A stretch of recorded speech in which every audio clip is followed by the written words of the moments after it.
For today's topic, there is nobody else that you can even turn to. You can't turn to anybody. There's nobody else talking about it, and I don't know why. So we're going to talk today with Brian Wang once again, and we're going to be talking about Starlink, but we're going to be talking about Starlink in a way that I don't think you've probably ever heard before, unless you read the Elon Musk Mission, where Brian wrote several articles about Starlink. Have you bought your copy yet? And why not?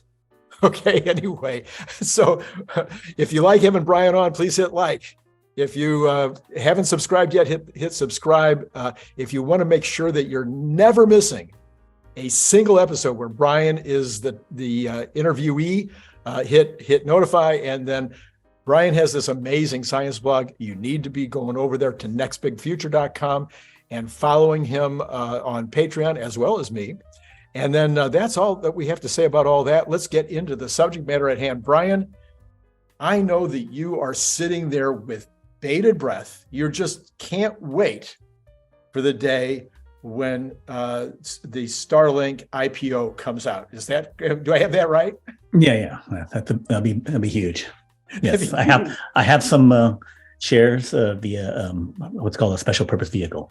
So I have some SpaceX shares. Yes. Okay. So didn't Kathy Wood even put together a new, not one of her regular groupings, but I think she put together a specific one that is for things like SpaceX, where I think people can now invest in it. I think. There's various ways that people can get it. There's Ron Barron's fund. He has a substantial weighting of SpaceX in there, but not 100%. I don't know, 5-10% or something like that. And there's a few other funds that have SpaceX in it. I think Kathy Wood has a SpaceX, a space fund. Again, where a portion of it is SpaceX. But if you want to get pure SpaceX or Starlink, then you have to go to these, you have to be a qualified investor, and then you go through these SPYs and stuff like that. SPVs. But then when it comes out as an IPO spin out, which I think probably by middle of next year, then people own it directly. Okay, so Elon has promised. Now, we don't know when that promise gets taken up. He did say, specifically, I think, maybe you can correct me if I've got this wrong. He said it needs to be cash flow positive, that the Starlink division of SpaceX needs to be cash flow positive before he would do the IPO. And stable? Was that the IPO? Tell me. I think the basic statement is that it needs to be profitable and predictably profitable. The profitability growth needs to be clear. And stable. Yeah. So they had 1 quarter of cash flow positive last year, actually. But I think that what I think happens with Starlink and some other things, that they should be well into profitability by the end of this year. The only reason they wouldn't, and also the visibility on how profitable they'll be going forward will also be very clear, but that they could wait 6 months or more for this whole 12 months of recession pain that Elon's talked about to pass, and then it'd be a better time to come out. Yeah, and although on the other side of the coin, I think IPOs typically do very, very well in the beginning of a new bull. Mm-hmm. Mm-hmm. So in the beginning of the new bull would be 6 months before the economy takes off. So I'm thinking, I've been predicting that the new bull will start September, October of this year. I think Elon is saying the economy should be doing well by May of next year. So that would be around the same kind of thinking. So, recessions always happen and recoveries always happen. So it's always a question of timing them. But this recession, which hasn't actually ever been a true recession, except for technically last year for a couple of quarters. I don't know whether we'll ever see an actual recession, but we could call it a flat period. And at some point, that flatness, I think, will begin to accelerate again. In the book, you talked about stuff that nobody else is talking about, and still nobody else is. I don't see anything anywhere of going into the depth that you've gone into, because we can all, I'm not a big space follower and I'm not a big Starlink follower like I am with Tesla, but I'm smart enough to know that if you put out millions of these Starlink receivers and they get $100 a month and you multiply, I can multiply that. Mm-hmm. And it's every month, and people don't usually stop that subscription. And it looks like they can sell them all over the world and sell lots and lots of them. That's a really, really good business proposition, only offset by the cost of creating the satellites and the dishes, and then putting the satellites into space. And they're lowering that cost all along. So I have this all modeled out. So okay, all right, go for it. So basically, there are already 4,000 some satellites up there. And there's like 4,300, a few hundred are moving into position, right? But 4,000 active satellites. So that is like 2/3 of all the satellites that are up there. But the fact that they have utter dominance on that and utter dominance, I think, like, no need to worry about that fact in terms of the money they can make. 4,000 up there. But if you look at a map, and there's a real-time map showing where the satellites are, right? There's only less than 100 over the United States. Because the United States is, like, if they're distributed evenly around the world, because they're in orbits and moving around, right? Because they have to keep moving at, like 25,000 miles per hour, something like that. So then, there's only some number over the United States. But over about 80% of the Starlink customers are in the United States and Canada. Wow. Right. So they just put out a tweet saying they have 1.5 million customers. Yeah. Right? So over 1 million are in the United States. And again, that's only like 2-3%. Because physically they're only over the United States. You can only have 2-3% of them providing service to that, which means that if you were to get more customers, more dishes out to people in Europe, out to people in Australia, out to people in Asia, right? Out to people in Africa, right? Then they don't have to have any more satellites up there because they already have unused satellites. They pass over the United States, do the work, and then I don't have customers for a while, except for cruise ships and blah, blah, blah, right? So the bulk of them aren't there. So then it's a matter of if they ramp up and make 10 million more dishes, 20 million more dishes, as long as they spread their customers out to where these unused satellites are, then they can get it. So then it's a matter of making the dishes and getting them spread out to customers around the world, right? So they have to do some selling of this to get them around the world. And they can say, okay, I'll charge less for my customer in Africa and blah, blah, blah, right? But still, people in Japan, people in Australia, people in Europe, they'll be able to pay almost the American price, right? So then it's a matter of making the dishes. So they're just completing a factory in Bastrop, and I pronounce it, in Texas, so near Austin, right? They complete a factory, 520,000 square feet, which is about 3 Costco's in size, 10 Safeways. So they said it's going to be making the commercial product, millions of commercial products, which are the dishes, Wi-Fi, some other stuff, right? So they're already making 150,000 dishes per month before this new Giga Starlink factory fires up, right? So Giga Starlink factory, Joe Tegmeyer showed the factory outside pretty much done. They got to pave the dirt outside, and then they can have it running. So I don't know, 3 months, have that running, and then you scale up to 3 times, 10 times as many dishes. If you can get to 10 times, right? Say 1.5 million dishes per month. A month. Right? Then in 12 months, you have 18 million. And you just have to get them out there to the customers, right? 18 million, so I'm at 20 million, up from 1.5 plus a bit more, 20 million customers by middle of next year, right? Which would be when you're going to IPO, right? So 20 million, $1,000, $100 per month, that's $1,000 per year. So then that means $20 billion per year, just from the Starlink stuff when that IPOs. Their expenses are in the range of about $8 billion, $7-8 billion per year, because of more more business, more stuff, you add a bit more expenses, say 10 billion. So $20 billion in revenue, $10 billion in expenses. You're making $10 billion of profit per year, and they can just keep expanding, because by then they'll have like 8,000 satellites up there, because they're launching like 5 times, 300 satellites a month. Also there's something to launch fewer satellites, Gen 2 satellites with bigger, more bandwidth. When they launch Gen 2s, 2 things. One is the bandwidth per launch doubles, right? So same rocket, but now I got more bandwidth going up. So instead of 18 terabits per second, I got like 40 terabits per second per launch, right?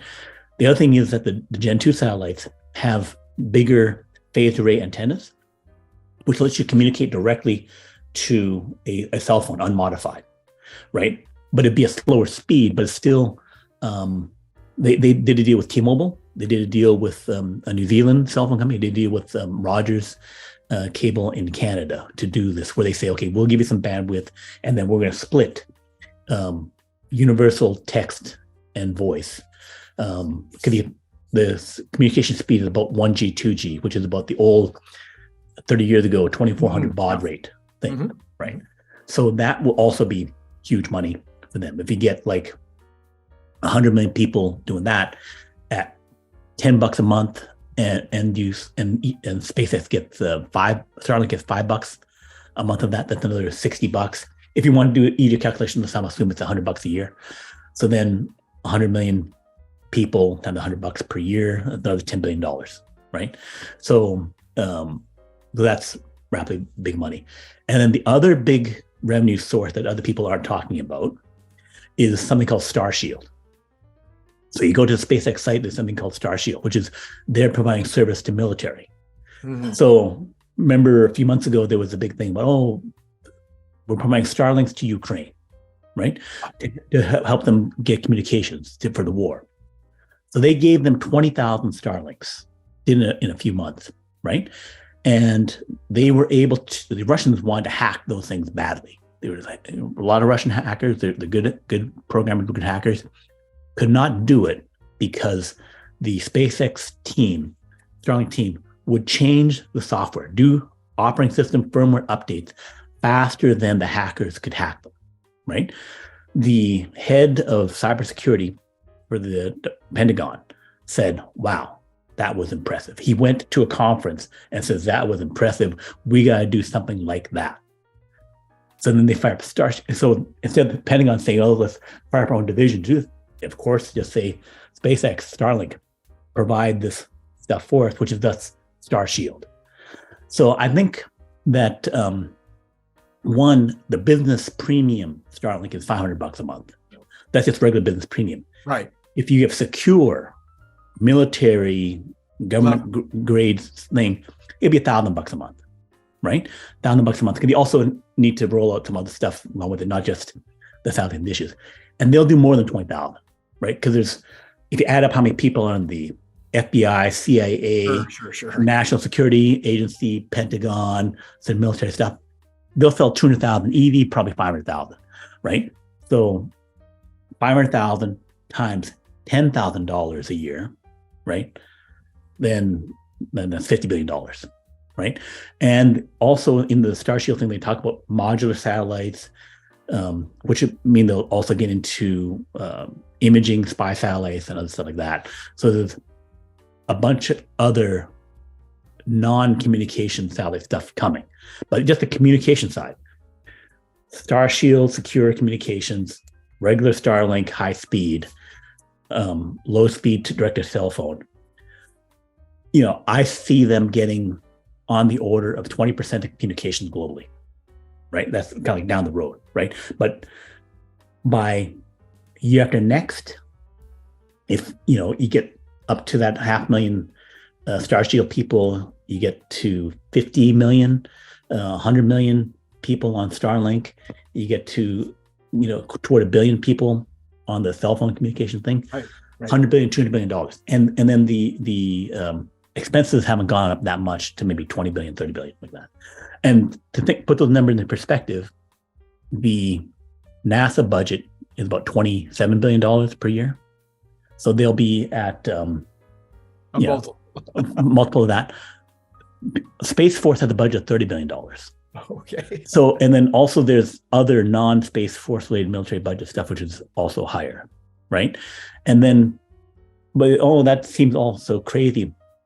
DirecTV, which only had, I don't know, 20 million, 30 million, whatever, some people, that bought by AT&T, that was making $40 billion a year, right? So, regular stuff, when you monetize the satellite stuff for communications and for TV and all that kind of stuff, that's what we pay for, right? Not for launches. The launch is a tiny little bit of it.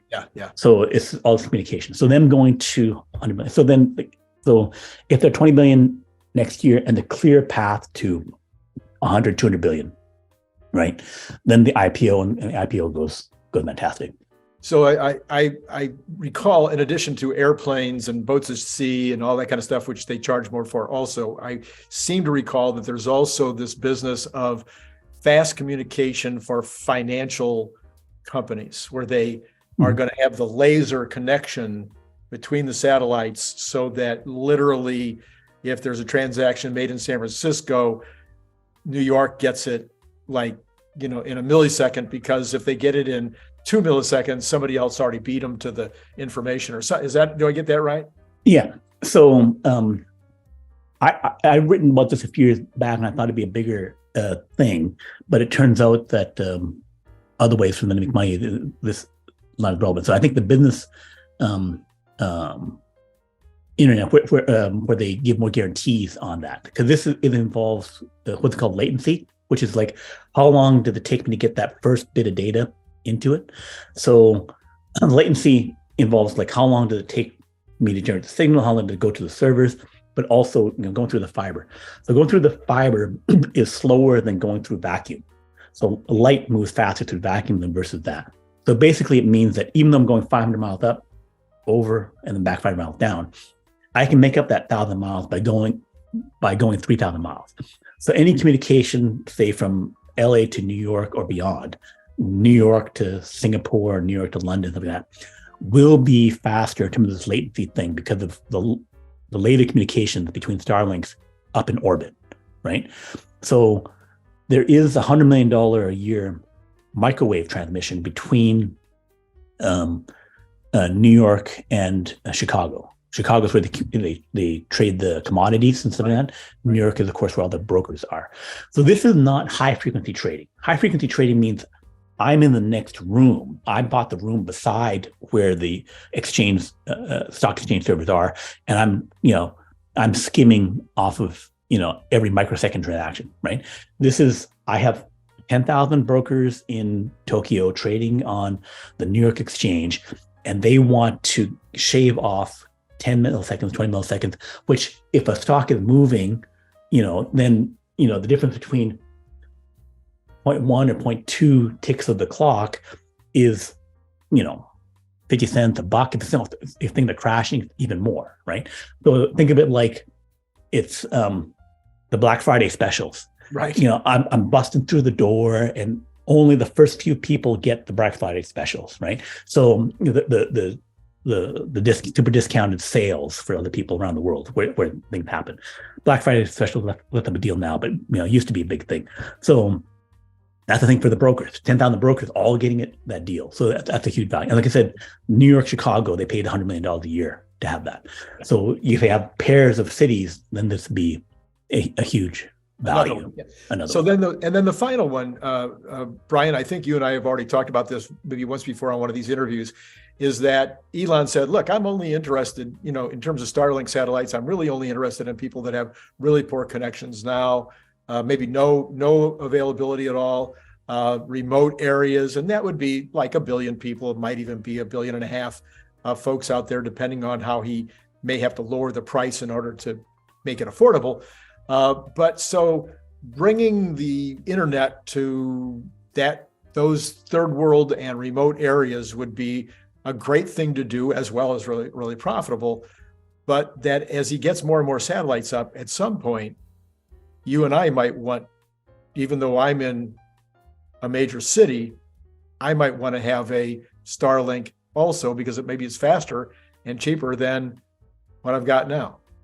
But that goes to the density of satellites up in orbit, right? That I need, in order for me to provide services to 10 million people packed into LA or New York or whatever like that, right? And they all are doing high speed, right? Then I need to do 10 million times, 10 megabits per second or something like that, right? So then that's 100 terabits per second. I need to have a monster number of really large satellites overhead right now. I can't have, it was a million around the world, if they're not over me now, it doesn't help me, right? So I need to have, and it's probably unlikely to have more than a few within line of sight of where the things are, maybe 10, right? So I need to have 10 satellites able to service the entire thing, or unless I go multi-layer, and I am able to have 10 layers of satellites, so 10 around distributed, or some number, and then have a stack of these satellites over the area of interest in order to do it. So it's a location issue thing of how I can keep the satellites concentrated over the area to provide the service. It's less of an issue for... Sorry, wait just a second. So it's more of an issue of concentration. Yeah, and then also getting the satellites more bandwidth and more stuff. I do think that they'll be able to replace all of it for cell phones for getting to a few 100,000 up there. The Gen 2, they're talking about getting to 40,000. Gen 3, probably 120,000, right? So Gen 4, 500,000, 1 million. Gen 4, Gen 5. But if you're doing the Starship, fully reusable Starship, they could get 1 million satellites up there, within 4 years. In 4 years, yeah. Again, mass produce the satellites and get them up there. So then if you do the numbers, of course I did, then you could get to 2G service, which is what, when you go to another country, like if a T-Mobile, you go to Canada, you get 2G. So then you can remember what that was. So basically 2G, where you can have like text, voice, and then usable internet, right? You could have that for everyone on Earth. And they have it concentrated even in cities, because you're only doing, 2K, 10K of stuff. So it's easier to do that level of stuff. You have to improve the satellite communication. Doing it for high speed is tougher, but I think eventually doable. I think it would be 2035, maybe, even with all this other stuff happening, to conquer the last densest cities, right? But at the 100K bit level, again, there'd be tiers of service, or maybe get to megabit per second before you get to gigabit per second. That upping that level of service to have this other option is there. The other thing might be to boost up the backbone thing. There's some other things they could do to provide services into cities where you're beaming it into receiver stations in many locations. So there's ways to enhance communications beyond getting to we replace everything, right? So neither Brian or I are investment advisors. We don't give investment advice, and this is not investment advice. This is for your entertainment purposes only, and do your own homework. Having said that, Brian, would you recommend to the folks out there that they buy the IPO when it comes out? Yeah, I clearly believe that, if getting 20% of all global communications is something that you think, hey, that'd be pretty valuable, then you might consider that being an option. Plus, I haven't discussed the fact that I anticipate they'll take over all air cargo, long-range air cargo, and also passenger travel, et cetera. Well, that's SpaceX separately, though, not Starlink. Right. True enough. Yes. Okay. So SpaceX, which would not be part of the IPO. So as long as we're on the subject, everybody that I know in the Tesla community can't wait for SpaceX to do this IPO. They're so excited. They understand the benefit to the SpaceX and to the Tesla community that we would be able to buy, maybe even get be treated in some way separately if we own Tesla stock in terms of our first rights to get the IPO. So everybody understands that, they get it. But I can't seem to get people to get that would also be true if Tesla spun off, let's say, the superchargers. Mm-hmm. Mm-hmm. Right. It's the same deal. Right. Yeah. So, yeah, but they haven't discussed it. So, but it's, yeah, how much of the industries, energy, transportation, communication, air transportation, all that kind of stuff, that's going to be, Elon Inc. is going to be, a huge deal. Yeah. All right. Well, for those of you who want to comment below, I'm still interested. Now that you've listened to this, are you any more convinced that Tesla should begin to think about stock distributions or stock dividends? Stock dividends, where they split off a division. Maybe it's the energy storage division. Maybe it is the supercharger, because the supercharger division is never going to be, it's going to be a rounding error, even though it's going to be huge. It's going to be worth billions and billions by itself, but it's going to be a rounding error compared to robots. So at some point, we need to have these IPOs of some of the divisions of Tesla so that we poor stockholders could even make more money off of the Tesla adventure. Anyway, if you'd enjoy having Brian on again, please hit like, please hit subscribe, hit notify, all that kind of stuff. And Brian, thanks for coming on again. Thank you. And it's been great talking to y'all. Click the link below to get your paperback, Kindle, or audiobook now.